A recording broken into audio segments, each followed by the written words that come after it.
Hello, Assalamualaikum. Selamat puasa. Hari ni kita berpodcast bersama Adam. Betul. Chess Hub. Saya tak ingat dah episod ke berapa, tapi nanti saya letaklah description di episod ke berapa.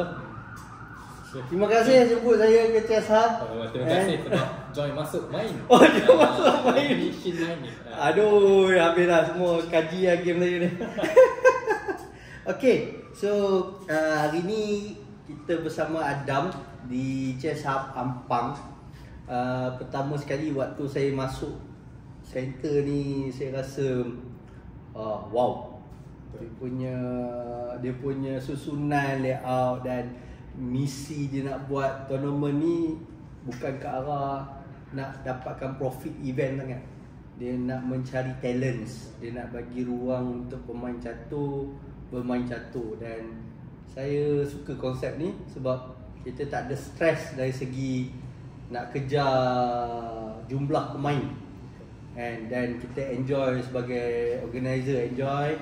Dan terima kasih juga pada Cik Dayat yang sponsor. Okay, so sebelum kita teruskan ke depan, boleh terang background Adam dan Chess Hub. Okay, Assalamualaikum semua.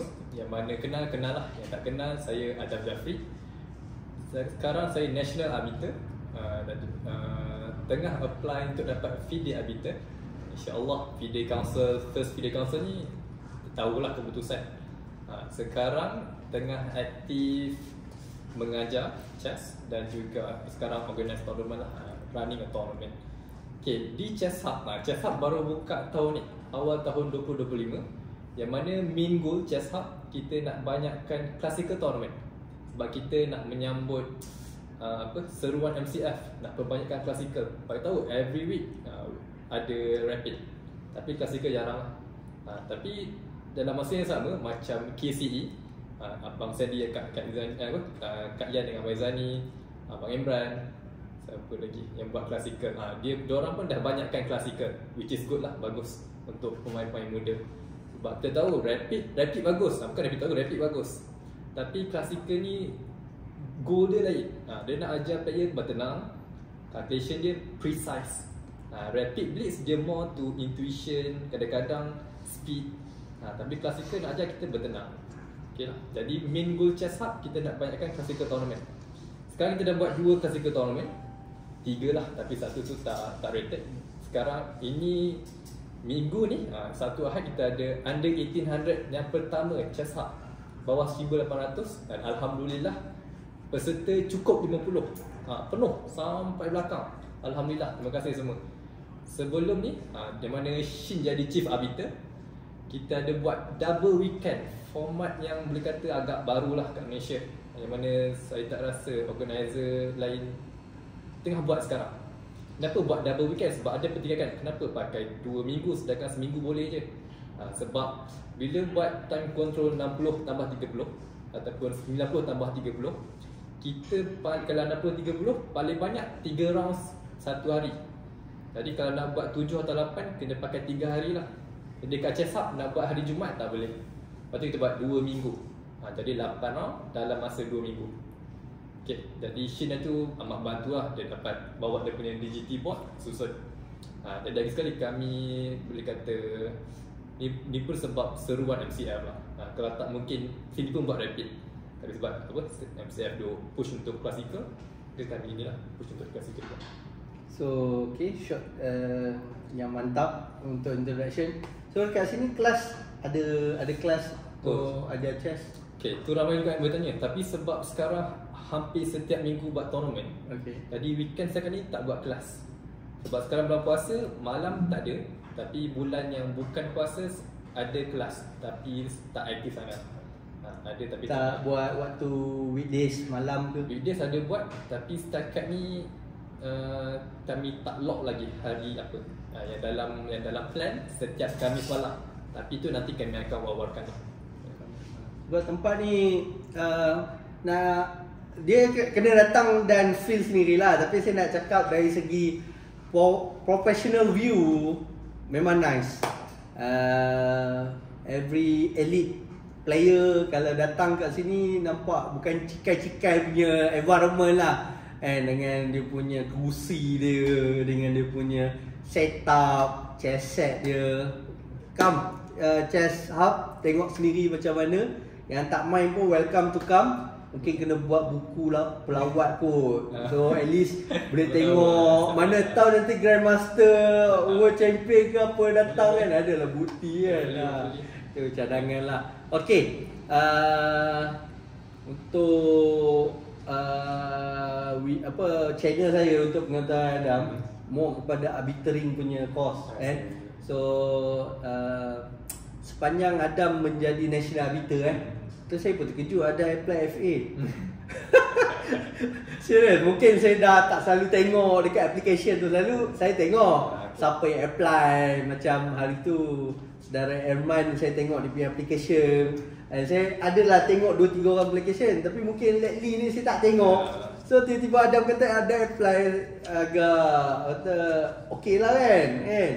Orang panggil penambahan arbiter bertauliah. So sepanjang menjadi arbitering ni, ada tak kes-kes yang Adam nak kongsi, jumpa mungkin player ada buat yang saya rasa agak interesting masa Asia Pacific DAF untuk orang bisu DAF pekak untuk orang pekak akhir tahun lepas yang mana kita ada player daripada Malaysia dan luar negara lah. Salah satunya Kazakhstan. Kazakhstan ni notation dia tak sama macam kita. Alphabet dia pakai alphabet Russia lah. So bila player sana salah tulis, kita arbiter susah nak betulkan sebab dia punya notation dia macam king bukan K, huruf dia lain lah. Jadi saya macam struggle lah juga. Tapi saya betulkan, so dia tulis K je lah, senang kan. Itulah saya menarik lah sikit. So interesting lah. Death macam mana kalau kata kita bercakap dengan pemain tu, macam mana dia respon atau dia dengar macam mana? Okay, itu yang menarik. Chief arbiter untuk event tu IA Syawal. Kita ada minta tolong daripada Persatuan Pekak Malaysia. Diorang ada bagi 2 atau 3 volunteer, di mana bila IA Syawal akan bagi instruction, yang volunteer tadi dia akan translate. Tapi bahasa isyarat tangan ni, Malaysia yang bahasa isyarat luar negara dia lain. Macam kita cakap Melayu, dia orang cakap English, dia cakap Russia. Jadi bila volunteer Malaysia translate bagi isyarat tangan, ada seorang lagi akan translate. Dia nak translate ke bahasa dia orang lah. Dia International Sign Language, ISL. Daripada Malaysia juga? Daripada Malaysia juga. Malaysia juga. Kalau daripada dia orang takut nanti jadi translate jadi move pula. Jadi perlukan 2 translation lah. Agak menarik lah. Jarang jumpa. Dia memang tak dengar langsung lah? Hampir, boleh kata 19 hampir semua tak dapat dengar langsung kecuali mungkin 2 orang. Tapi dia orang tak ada boleh pakai.